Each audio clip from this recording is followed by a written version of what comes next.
Hi guys मो वर्षा welcome करछि आ गोटे मिनी ब्लॉग को।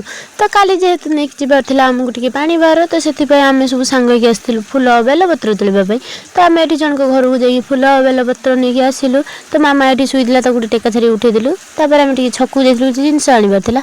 आ मो मुह एठी एमति काहे करछि मु निजे भी जाननी। डिप्रेशन में रहता हूँ हमेशा। अभी मैं डिप्रेशन में हूँ, माँ कसम। तो छकरू आसीबा बारे मु बसिक एठी बुणुथिली फूल माला काहेकि ना काली कलश ऊपर आ ठाकुरंग ऊपर भी दबार अछि। तो देने मैं एठी सकाळ उठिकी जाइतिलु नई पाखकू। नई रे बहुत पानी। खत्म, bye bye, tata, good bye, गया ना गाइस मु खत्म हेनी, मैं जिंदा हूँ।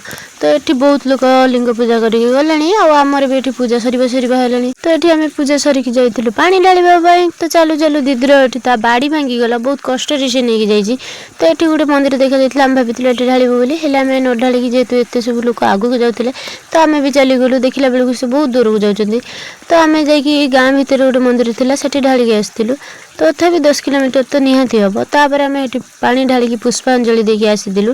तापर हमें आस जाइतिलु अखंड पाखकू, काहे ना सेठो हाफ किलोमीटर पाखरे थिला। जो माने वासुदेव रे बिलोंग करचंदी से माने तो अखंड ठाकुरंग विषय रे निहाती जानथिबे। आ यो होजे हम अखंड ठाकुर सेठी भोग करिके हमें आसिलु। आसला बेले हमकु गुटे गाड़ी मिलला, जी आनी हमकु छकरे छाड़ देला। एई रास्ता रे हमकु घर को आसीबो पड़ला।